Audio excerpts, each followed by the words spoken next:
Hello दोस्तों, तो इस लेक्चर में हम केमिस्ट्री में ऑक्सी एसिड और ऑक्सी एनायन के बारे में पढ़ेंगे।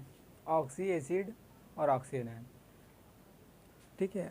मतलब कि केमिस्ट्री का चला रहा है, इसलिए कि बहुत ज़्यादा हो गया ना, फिजिक्स बहुत दिन से छोड़े हैं केमिस्ट्री। तो आज पढ़ेंगे हम लोग oxy acid and oxy anion. Oxy acid and oxy anion. देखिए, ऑक्सी एसिड होता क्या है। ऑक्सी मतलब ऑक्सीजन और एसिड मतलब अम्ल। वह अम्ल जिसके साथ ऑक्सीजन अटैच्ड हो, कोई भी अम्ल जिसके साथ ऑक्सीजन अटैच्ड हो उसको कहते हैं ऑक्सी एसिड।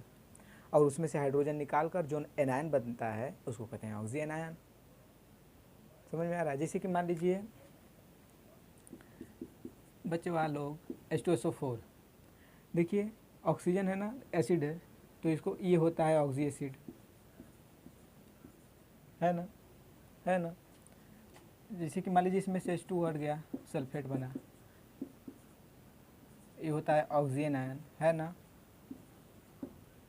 समझ में आ रहा है ना। कि जैसे कि मान लीजिए कोई भी ऐसा एसिड जिसके साथ ऑक्सीजन लगा होता है, ऑक्सीजन उसमें होता है, उसके मॉलिक्यूल में ऑक्सीजन का प्रेजेंस होता है, उसको कहते हैं ऑक्सी एसिड। Oxy acid. और उसके बाद अगर हाइड्रोजन निकालने के बाद जो एनायन बनता है उसको कहते हैं ऑक्सी एनायन। आज यही पढ़ेंगे हम लोग। ब्लॉक केमिस्ट्री, मतलब ब्लॉक केमिस्ट्री के नाम से इसको जाना जाता है। ब्लॉक केमिस्ट्री में पढ़ाया जाता है इसको, पी ब्लॉक में पढ़ाया जाता है। बहुत अच्छा कंसेप्ट है ये वाला। मतलब पूछता है बहुत धुआंधार, इससे एग्जाम में बहुत अच्छा क्वेश्चन आता है। आज यही पढ़ेंगे। जैसे कि ऑक्सी एसिड होते क्या, जैसे मान लीजिए कि जैसे H2SO4, तो H2SO4 को कहते हैं sulphuric acid. Sulphuric acid. HNO3 इसको कहते हैं nitric acid. Nitric acid. H3PO4 phosphoric acid.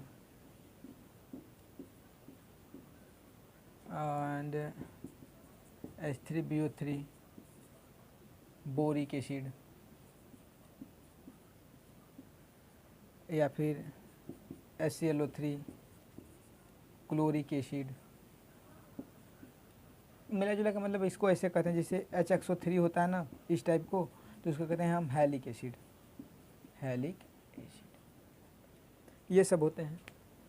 ये सब मान लीजिए एक प्रकार से पेरेंट होते हैं, पेरेंट एसिड। पेरेंट एसिड का मतलब कि जैसे कि जो मेन होता है, और जो दूसरे एसिड होते हैं इस टाइप पर, जैसे H2SO3 जानते होंगे आप, तो एक ऑक्सीजन हटाने पर बना पेरेंट एसिड ये सब होते हैं। इन सबको पेरेंट एसिड कहते हैं। मतलब ये मेन एसिड होते हैं। और पेरेंट एसिड के लिए इक लगता है। हम बता रहे हैं कि कैसे कैसे क्या लगता है, अभी बताएंगे। लेकिन जैसे कि पेरेंट एसिड होते हैं H2SO4, HNO3, H3O4, HBO3, हैलिक acid, sulphuric acid, HNO3, nitric acid, phosphoric acid, boric acid, हैलिक acid, chloric acid, fluoric acid.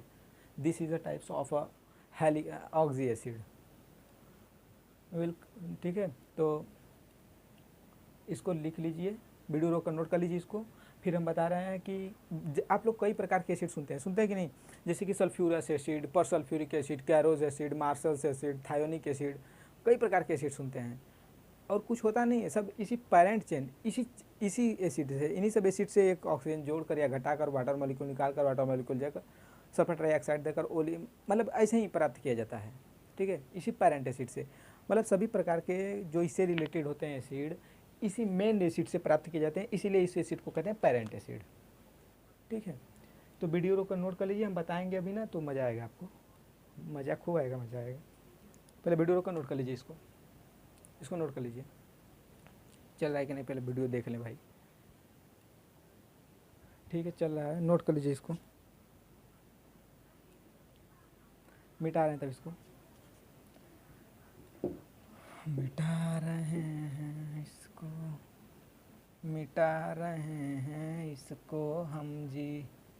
अच्छा, हो गया ना। जैसे कि एक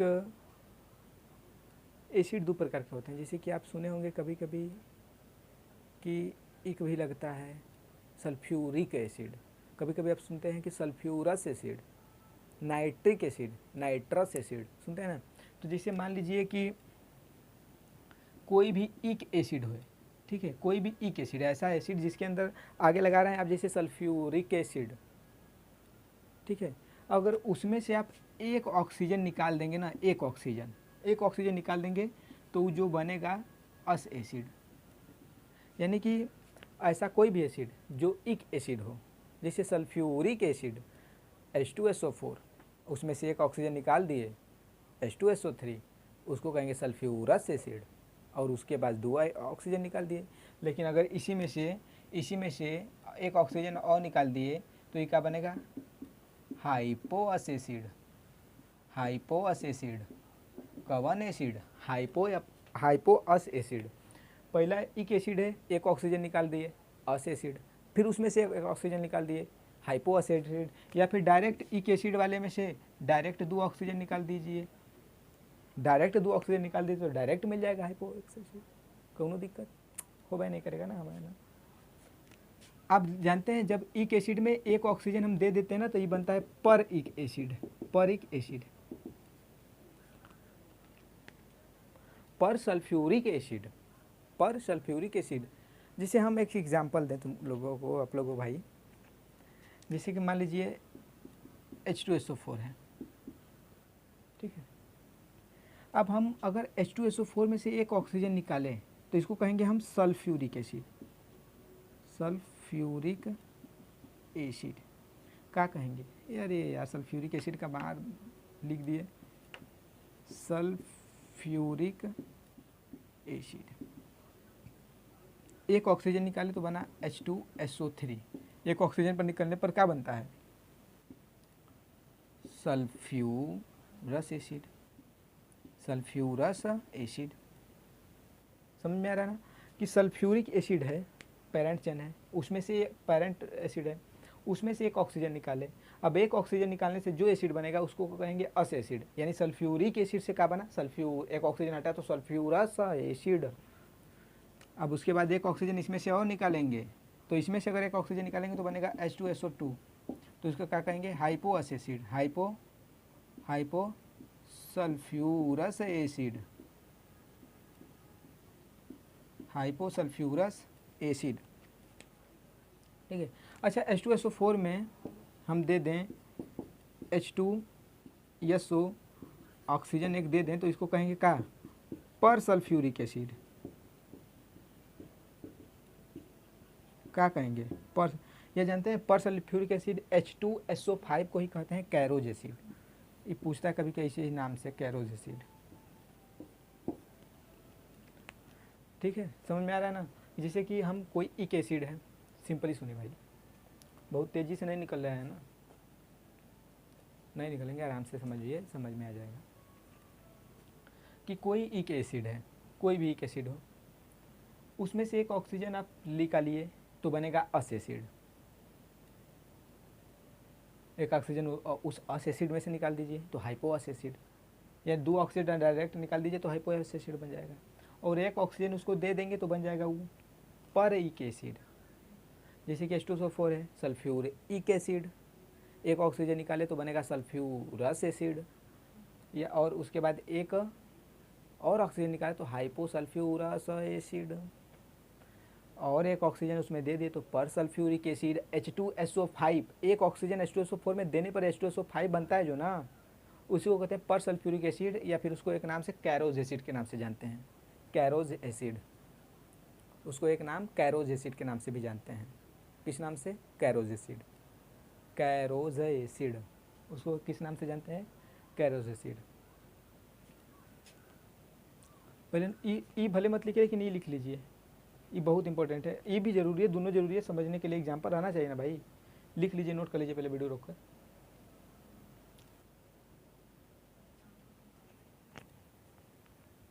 लिखिए भाई, लिखिए, सही चल रहा है, लिखिए, वीडियो रोकिए, पहले वीडियो रोककर लिख लीजिए इसको, फिर बता रहे हैं आगे।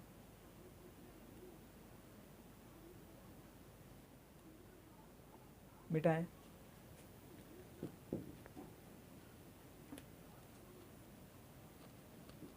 जैसे कि हम स्ट्रक्चर की अगर बात करें ना, जो सल्फ्यूरिक एसिड बताए थे, अगर स्ट्रक्चर की बात करें जैसे कि H2SO4 है, तो H2SO4 का स्ट्रक्चर ऐसे होता है, यस डबल बांडो OH OH। अब इसी में जैसे एक स्ट्रक्चर होता है H2SO3 सल्फ्यूरस एसिड, तो इसका होता है डबल बांडो OH OH, इसके पास एक लोन पेयर बचता है। अगर हम कहें H2SO2 का, तो सिंपल सा डबल बांडो OH, H2SO2 OH OH, दूसरा लोन पेयर बचेगा, यस OH OH। देखिए सिंपल है, आसान है। अच्छा कि कैरोज एसिड वाला भी है ना, देख लीजिए H2SO5 कैरोज एसिड है ना, तो इसका स्ट्रक्चर होता है यस डबल बांडो OH, और यहाँ पर एक ना इसमें परऑक्साइड लिंकेज होता है, परऑक्साइड लिंकेज कैरोज एसिड में, इसे कैरोज एसिड में इसे समझ में आ रहा है भाई ना। इसका अच्छा हाइब्रिडाइजेशन अगर हम आपसे कहें तो इसका हाइब्रिडाइजेशन बता सकते हैं, H2SO4 का हाइब्रिडाइजेशन बता सकते हैं। H2SO4 का हाइब्रिडाइजेशन कितना होगा, sp3 होगा कि नहीं, 1 2 3 4, इसका हाइब्रिडाइजेशन sp3 1 2 3 4। हाइब्रिडाइजेशन पता करने के लिए पता है क्या करते हैं ना, सिंगल बॉन्ड लेते हैं, सिग्मा बॉन्ड को काउंट करते हैं, पाई बॉन्ड को काउंट नहीं करते हैं, लोन पेयर है तो उसको काउंट करते हैं, 1 2 3 और एक लोन पेयर 4, sp3 ये भी sp3। अब देखिए भाई 1 2 और 2 थे, 2 दूनी 4 यानी sp3। इसमें देखिए 1 2 3 4 यानी ये भी sp3 आ गया। पूछता है भाई इससे रिलेटेड, हम सोच रहे हैं कि पूरा डीपली बता देना ताकि दिक्कत ना हो कोनो। ये पूछता है एग्जाम में, बहुत तेज पूछता है, हो सकता है हाइब्रिडाइजेशन से पूछ ले, हो सकता है स्ट्रक्चर से पूछ ले कि चारों के स्ट्रक्चर में किसका क्या स्ट्रक्चर होगा, पूछ सकता है ना भाई। sp3 है तो इसका तो टेट्राहेड्रल स्ट्रक्चर हो गया, इसका भी टेट्राहेड्रल स्ट्रक्चर हो गया, लेकिन इसका पिरामिडल स्ट्रक्चर होगा और इसका बेंट।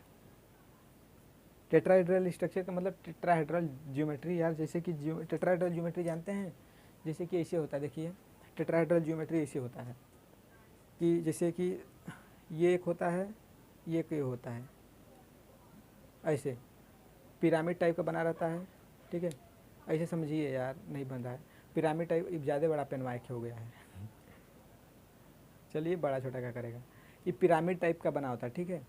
इसमें एक ऐसे ऊपर इसके लगा रहता है, लेकिन एंगल चारों के बीच सेम है, जैसे इसके बीच का एंगल देखिए, इसके बीच का एंगल देखिएगा, इसके बीच का एंगल देखिएगा, चारों के बीच का एंगल ना, और इसके और इसके बीच का एंगल देखिएगा, चारों के बीच का एंगल देखिए, टेट्राहेड्रल ज्योमेट्री है ये ऐसे टेट्राहेड्रल ज्योमेट्री देख रहे हैं ना, टेट्राहेड्रल ज्योमेट्री, जहाँ हम पकड़े हैं वहाँ सल्फर जुड़ा है, जहाँ हम पकड़े हैं हमारा हाथ है वहाँ सल्फर है, और ये टेट्राहेड्रल ज्योमेट्री है, देखिए अच्छा से इसको देख रहे हैं, तो टेट्राहेड्रल ज्योमेट्री ऐसे होता है, देख रहे हैं, समझ में आ रहा है ना। अब देखिए sp3 में एक बांड खत्म हो गया है, एक बांड उसमें से H2SO3 में से देखिए खत्म हो गया, यानी ये खत्म कर दिए, देखिए पिरामिड टाइप का बनाना, तो पिरामिडल स्ट्रक्चर हुआ। जियोमेट्री और शेप में अंतर होता है, याद रखिएगा, जियोमेट्री का मतलब कि जियोमेट्री जब आप लेंगे ना तो उसके लोन पेयर को भी काउंट करेंगे, उसके जियोमेट्री में, उसके जियोमेट्री में उसके लेन पेयर को भी काउंट करेंगे, लेकिन उसका शेप बताते समय उसका लोन पेयर काउंट नहीं होता है। जब उसका शेप बताएंगे तो उसका लोन पेयर काउंट नहीं होगा। शेप तो सबका देखिए टेट्राहेड्रल शेप सबका होगा, शेप तो टेट्राहेड्रल सबका, अरे सॉरी यार शेप बता रहे हैं। देखिए जियोमेट्री की बात करें, जियोमेट्री की बात करें तो सबका, तो इस सबका टेट्राहेड्रल होगा, लेकिन शेप देखिए बदल रहा, सबका बदल रहा है शेप, क्योंकि बॉन्ड कम हो रहा है। शेप में बॉन्ड का लोन पेयर का रोल नहीं होता है, ध्यान दीजिए। इन सब का तो क्या होगा, टेट्राहेड्रल ज्योमेट्री होगा, लेकिन इसका ये बॉन्ड हटा तो पिरामिडल ज्योमेट्री, देखिए पिरामिडल ज्योमेट्री आ रहा है ना, देखिए पिरामिडल ज्योमेट्री। अब इसमें से एक और हटा दिए तो देखिए बेंट टाइप का ज्योमेट्री, देखिए बेंट आ गया ना। तो शेप बताते समय याद रखिएगा ये बात कि शेप बताते समय ना, शेप बताते समय हम लोग लोन पेयर को काउंट नहीं करेंगे, लेकिन ज्योमेट्री बताते समय लोन पेयर को काउंट करेंगे। देखिए इसके शेप जो होगा, इसका शेप कैसा होगा, पिरामिडल। इसका शेप जो होगा बेंट, इसका टेट्राहेड्रल और इसका भी टेट्राहेड्रल। शेप की बात कर रहे हैं, ज्योमेट्री तो सबका टेट्राहेड्रल ही होगा क्योंकि हाइब्रिडाइजेशन sp3 है। समझ में आएगा? Simple, as simple as that. Simple है भाई, वीडियो को नोट कर लीजिए, पूछता है। कैरोज एसिड वाला ध्यान दीजिएगा, ज्योमेट्री शेप ध्यान दीजिएगा, हाइब्रिडाइजेशन ध्यान दीजिएगा, शेप ज्योमेट्री ध्यान दीजिएगा, और का पूछता है इसीलिए बता दिए, नहीं तो नहीं बताते। नोट कर लीजिए, इसको वीडियो को मिटा रहे हैं।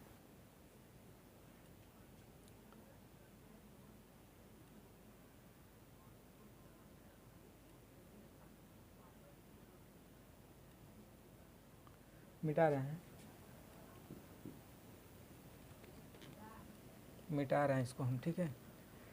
देखिएगा हम फिर मिटा के बता रहे हैं आपको आगे। जैसे कि एक हम दे रहे हैं, जैसे मान लीजिए कि ये होता है HClO5, HClO4, HClO3, HClO2 and HClO, ठीक है। इसमें देखिए हैलिक एसिड ये होता है, तो इसको कहेंगे क्लोरिक एसिड। क्लोरिक एसिड, हैलिक एसिड बताया ना, हैलिक एसिड क्या होता है? हैलिक एसिड मतलब कि HHO3 का, HHO3 टाइप का जो स्ट्रक्चर होता है उसको कहेंगे हैलिक एसिड। एक ऑक्सीजन बढ़ा दिए पर हैलिक एसिड, एक ऑक्सीजन घटा दिए हैलस एसिड, और एक ऑक्सीजन और हाइपोहैलस एसिड। यानी इसको कहेंगे, ये मतलब क्लोरीन जुड़ा है, हाइड्रोजन कोई भी जुड़ा तो हैलिक एसिड कहते हैं, लेकिन यहाँ पर क्लोरीन जुड़ा है तो क्लोरिक एसिड। भावनाओं को समझिए।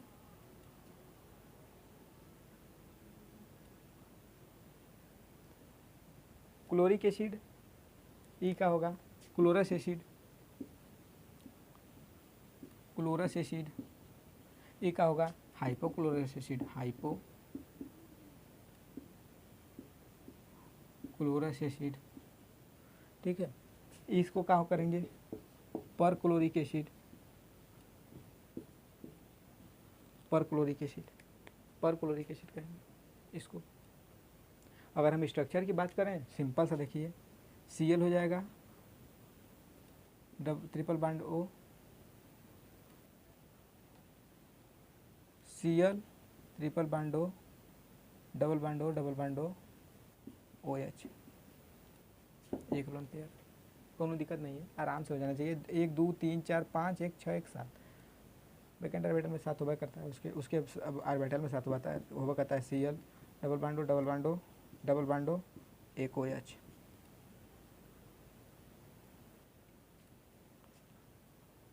Cl double bond O, OH, दो लोन पेयर। एक होता है Cl single bond OH। High सही से बना दे रहे हैं, नहीं तो आप सोचेंगे कि ऊपर नीचे कैसे हो गया। तो Cl double bond O, OH, O। देख लीजिए कहीं से गलतियाँ नहीं निकलेगा। देखिए सही है ना? वीडियो रोक कर एक बार ट्राई कीजिए कि पता कीजिए कि सबका हाइब्रिडाइजेशन लिखिए।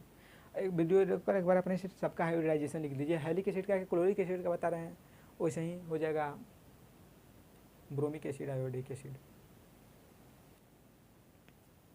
वीडियो रोक कर पहले अपने से ट्राई कर लीजिए, हाइब्रिडाइजेशन लिखिए कैसे होगा, हाइब्रिडाइजेशन इसका कितना कितना होगा। देखिए सब में 1 2 3 4, 1 2 3 4, 1 2 3 4, 1 2 3 4, सब में 4 बॉन्ड, यानी sp3 सबका तो sp3 आएगा, इतना तो कंफर्म है, सबका sp3 आएगा। सबका हाइब्रिडाइजेशन sp3 मतलब जियोमेट्री टेट्राहेड्रल। सबका जियोमेट्री कैसा होगा?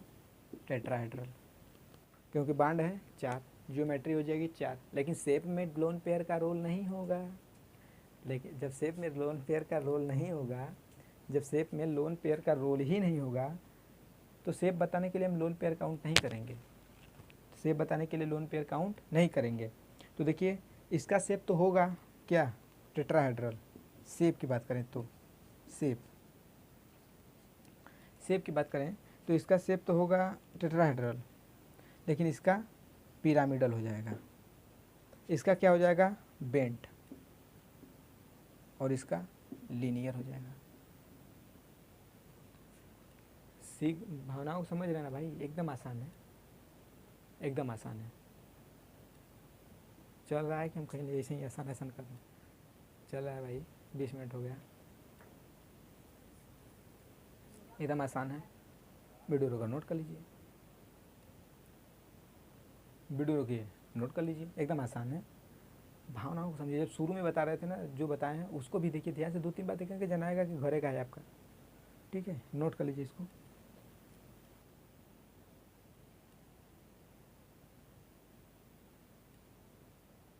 हो गया, मिटा रहे हैं।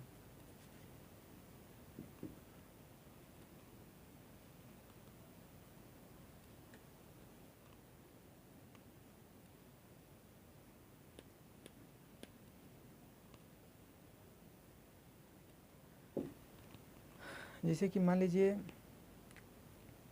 एक एसिड होता है ना, एक एसिड, अब इसके एनायन को जो लिखते हैं हम, एनायन जब लिखते हैं ना तो इसके लिए लिखते हैं 8, ठीक है। एनायन याद पहले हम बता रहे हैं, बस ये समझ जाइए, एक एग्जांपल देंगे आसानी से समझ में आ जाएगा। 8, लेकिन अगर अस एसिड होता है, अस एसिड, तो इसके एनायन को हम जब लिखेंगे ना, जब इसका एनायन लिखेंगे तो हम लिखेंगे 8, इसके एनायन को। जब इक एसिड होता है तो उसके एनायन को लिखते हैं 8, लेकिन जब अस एसिड होता है तो उसके एनायन को लिखते हैं 8। आया। जब इक एसिड होगा तो उसका एनायन कैसे बनता है, हाइड्रोजन निकालिए, उस पर माइनस चार्ज लाइए, एनायन, तो उसको उसके बाद जब उसको लिखेंगे तो 8 लिखेंगे, लेकिन अस एसिड है, जब उसका एनायन बनाएंगे तो उसको लिखेंगे तो 8 लिखेंगे। जैसे कि H2SO4, इसको क्या कहेंगे, सल्फ्यूरिक एसिड, सल्फ्यूरिक एसिड है, सल्फ्यूरिक एसिड है कि नहीं, H2SO4 सल्फ्यूरिक एसिड है। अब इसका एनायन बनाने के लिए दोनों हाइड्रोजन निकालेंगे, दोनों हाइड्रोजन निकालेंगे, जब दोनों हाइड्रोजन निकालेंगे तो बनेगा, और जानते हैं इसको क्या कहते हैं, इक हटाइए 8 लगाइए, सल्फेट कहते हैं ना, सल्फेट।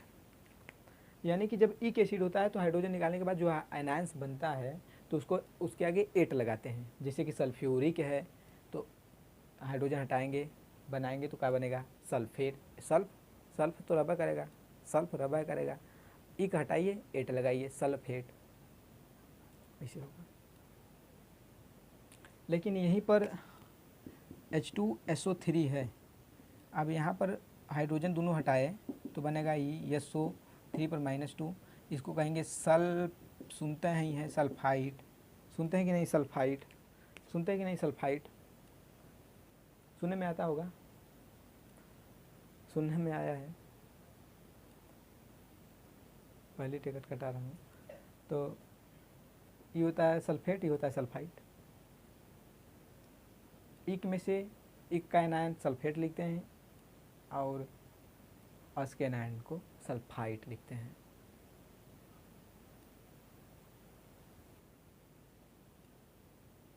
नोट कर लीजिए, वीडियो रोककर, वीडियो रोककर नोट कर लीजिए, वीडियो रोकिए, नोट कर लीजिए, मिटा रहे हैं। जैसे भाई होता है ना,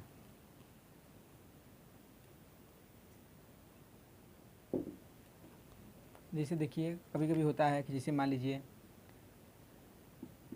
HClO4 है तो इसको क्या लिखेंगे, पर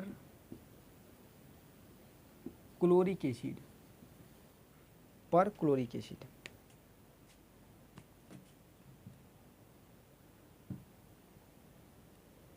पर क्लोरिक एसिड।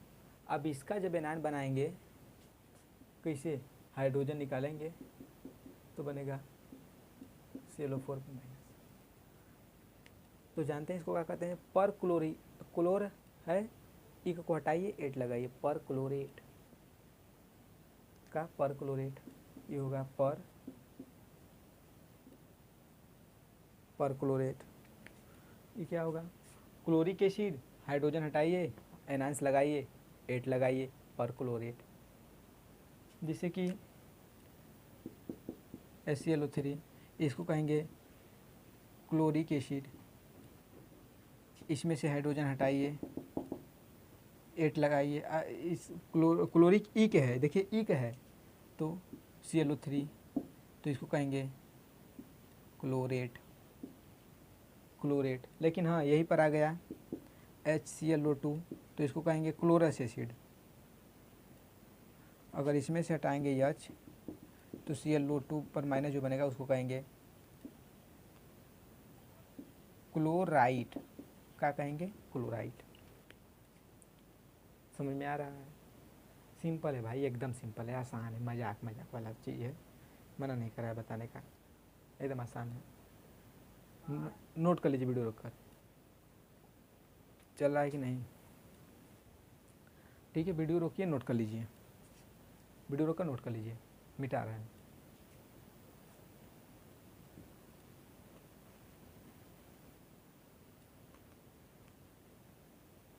अब देखिए एक आता है, पूछता है कि जैसे कोई पूछता है कि आर्थो पायरो मेटा क्या होता है, आर्थो पायरो मेटा। जैसे पायरोक्लोरिक एसिड नहीं होता है, पायरोसल्फ्यूरिक एसिड, पायरोफास्फोरिक एसिड होता है ना। तो इसमें होता है क्या, देखो पायरो को, देखिए पायरो कैसे प्राप्त करते हैं, पायरो, पायरो में होता है 2 times of parent chain, parent chain. इसमें से पानी निकाल दीजिए, जो बनेगा ना वो बनेगा पायरो इक एसिड, पायरो इक एसिड। इक रहे, अस रहे, या पायरो एसिड बनेगा। मतलब पायरो निकालने के लिए याद रखिए कि पेरेंट चेन में से जब पानी निकालेंगे तो पायरो बन जाएगा, पायरो एसिड। पेरेंट चेन है, पेरेंट चेन के 2 मॉलिक्यूल से, पेरेंट चेन के 2 मॉलिक्यूल से एक वाटर मॉलिक्यूल से निकाल दीजिए, जो बनेगा वो बनेगा पायरो एसिड। जैसे 2 times of H2SO4 sulphuric acid, पानी निकला, 4 हाइड्रोजन है, 2 सल्फर है, 8 ऑक्सीजन है, एक पानी निकला तो क्या बनेगा, H2, 2 सल्फर, H2O7। तो इसको क्या कहेंगे, pyro sulphuric acid, pyro sulphuric acid, इसको क्या कहेंगे, पायरो सल्फ्यूरिक एसिड। सिंपल है, पायरो सल्फ्यूरिक, मतलब पेरेंट चेन में से पानी निकालिए, पायरो सल्फ्यूरिक एसिड। जैसे कि पायरो जानते हैं, जैसे कि S double bond O, double bond O, structure भी आप इसका ड्रा कर सकते हैं। OH OH होता है, इधर देखिए S double bond O, HO double bond O, OH double bond O, यहाँ पर OH लिखिए। 2 सल्फ्यूरिक एसिड हो गया, 2 सल्फ्यूरिक एसिड का मॉलिक्यूल हो गया, और इसमें से निकालना है पानी। कैसे निकलेगा, यहाँ से यस, यहाँ से OH, H2O निकालिए, बनेगा क्या, S double bond O, double bond O, OH O, S double bond O, double bond O, OH, pyro sulphuric acid बन गया, पायरो सल्फ्यूरिक एसिड। या फिर इसको जानते हैं ओलियम भी कहते हैं, ओलियम, ओलियम। H2SO4 में सल्फर ट्राईऑक्साइड मिला देते हैं ना, जब डाइल्यूट H2SO4 में सल्फर ट्राईऑक्साइड मिला देते हैं तब वो ओलियम बन जाता है। ऐसे स्ट्रक्चर होगा इसका, पानी निकाल कर। वीडियो का नोट कर लीजिए, वीडियो के नोट कर लीजिए, फिर आगे बता रहे हैं।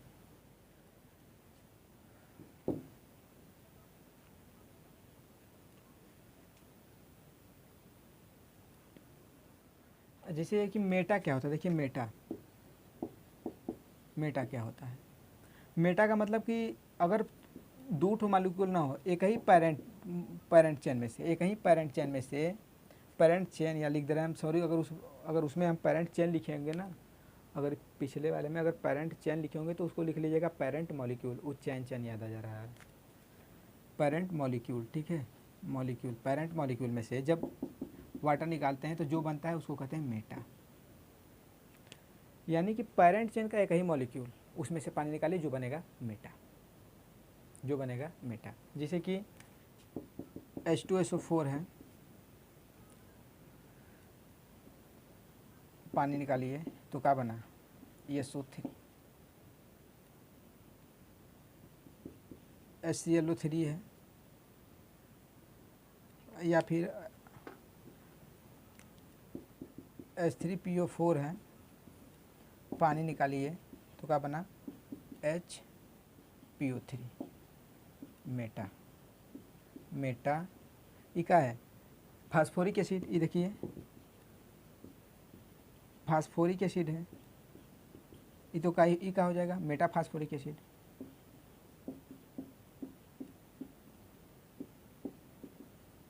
यानी कि पेरेंट चेन के एक ही मॉलिक्यूल में से, अगर पेरेंट चेन का दो मॉलिक्यूल है, पेरेंट चेन का दो मॉलिक्यूल है, जब पेरेंट चेन के दो मॉलिक्यूल में से एक मॉलिक्यूल वाटर का निकाल कर जो बच रहा है उसको अगर बना रहे हैं तो वह बन रहा है पारो।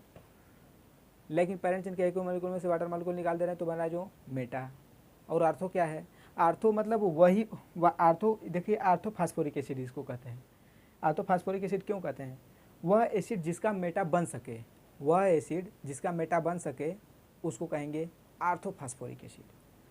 आर्थोफास्फोरिक एसिड नहीं, वह एसिड, देखिए इस एसिड का मेटा बन गया ना, यानी इस एसिड का मेटा बन गया तो इसको कहेंगे आर्थो। मतलब वह एसिड जिसका मेटा पॉसिबल हो वही आर्थो होता है, जिसका मेटा पॉसिबल नहीं हो वो आर्थो। वह पेरेंट मॉलिक्यूल जिसका मेटा पॉसिबल हो वही आर्थो कहलाता है। बस यही आर्थो मेटा पैरा का कॉन्सेप्ट था। देखिए H3PO4 में से वाटर मॉलिक्यूल निकाले तो मेटा बन गया, मेटा फास्फोरिक एसिड बन गया ना, यानी मेटा बन गया, पॉसिबल है मेटा इसका, पॉसिबल मेटा एसिड इसका पॉसिबल है तो इसको कहेंगे आर्थोफास्फोरिक। इसको आर्थो लगा सकते हैं, कोई दिक्कत नहीं, आराम से लगा सकते हैं। ठीक है, नोट कर लीजिए, वीडियो रोक के नोट कर लीजिए। देखिए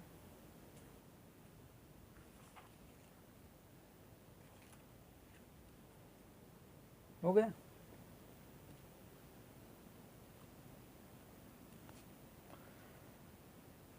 एक थोड़ा सा और है, बता दे रहे हैं, थायोनिक सीरीज एक होता है।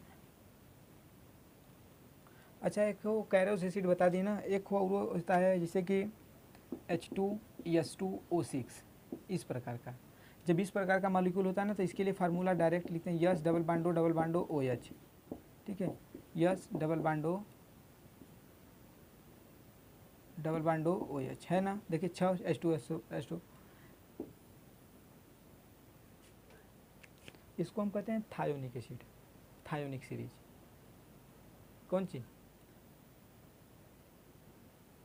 लेकिन जब हम इसी में ना जिसे दो ठो मार देते हैं ऑक्सीजन, यस डबल बांडो OH O यस डबल बांडो OH, तो इसको हम जानते हैं, कहते हैं H2S2O8, और ये कहलाता है martial acid.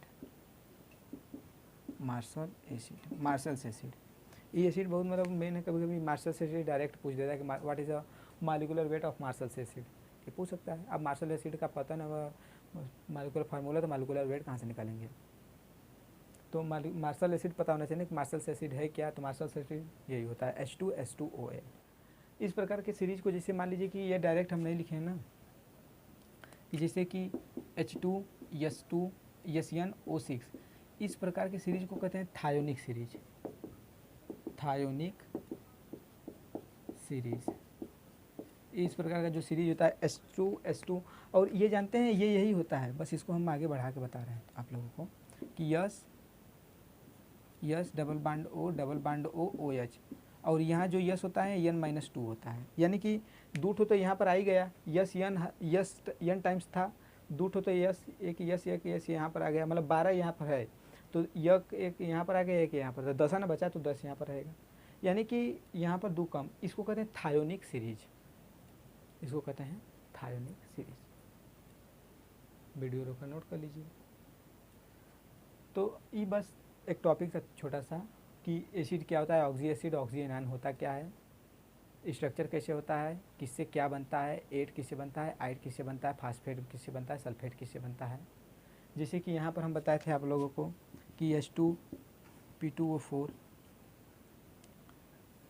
इथाना H2P2O7 pyrophosphoric acid था ना, H2H4P2O7 था। तो यहाँ से H2 अगर निकालेंगे तो P2O7, मतलब कि आपको कंसेप्ट पता हो गया ना कि इक है तो उसका एनायंस होता है तो 8 लगता है, अस है उसका एनायंस होता है तो 8 लगता है। ठीक है, किसमें पर इक लगेगा, किसमें अस लगेगा, किसमें हाइपो अस लगेगा, कितना ऑक्सीजन किसमें से घटाया जाता है, पायरो क्या होता है, मेटा क्या होता है, कैसे कैसे क्या होता है, स्ट्रक्चर कैसे होता है, हाइब्रिडाइजेशन क्या होता है, शेप क्या होता है, जियोमेट्री क्या होती है, कंसेप्ट बताए। केमिकल बॉन्डिंग तो पढ़ा नहीं रहे हैं कि हर एक चीज़ घूस घूस कर बताएंगे। ये हम 12 बस कंसेप्ट था ऑक्सी एसिड और ऑक्सी एनायंस कि होते क्या हैं। ठीक है, तो मैंने बता दिया कि ऑक्सी एसिड और ऑक्सी एनायंस होते क्या हैं। लिख लीजिए, नोट कर लीजिए, रिवाइज मार जाइए, फंसेगा जरूर इसी से, एक आध दो क्वेश्चन फंस जाएगा, पक्का फंस जाएगा एक आध दो इसी से।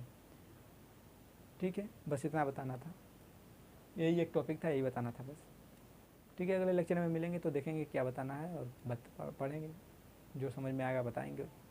ठीक है, करिए इसको था।